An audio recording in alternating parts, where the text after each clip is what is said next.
whether it's your LGBTQ identity or otherwise, like your identity as in terms of like how you represent yourself in terms of like you don't you present very masked, but at the same time, like I wouldn't take away your femininity from you. So like where do you kind of see like your gender and sexual identity in terms of like how you came to be who you are? Oh, that's a great question. It's so funny that I don't think about it very often. First of all, let me admit something. When I was in grade 13 politics class, I was a conservative.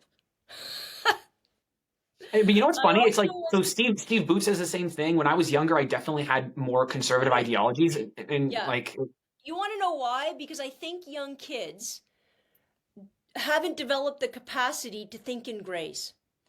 And when you think in black and white, it has to be one or and the other. you're in a comfortable position in your life, like obviously I'm white, I was straight at the time or whatever.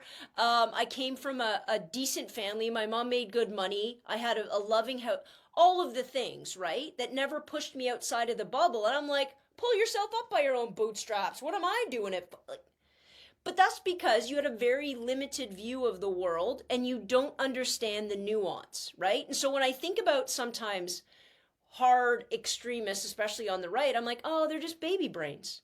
You just haven't, you're not intelligent enough, or you're not allowing yourself to be intelligent enough to understand nuance because you feel very safe and secure in black and white, right and wrong, yes or no. It's just not the way anything of any substance works in the world. So I didn't come out until I was 25. So I was doing my master's. Um, I don't know if it changed. I think what it did, finally, is it shoved me out of that bubble. That's And it it. introduced you to other people who had been living that identity Other for years. people, other ideas, and you can kind of go, oh, so now when I walk into a space, I could be treated like crap just because of how somebody perceives who I am. Meanwhile, 5 minutes ago, before I had this haircut, I was beloved. And I haven't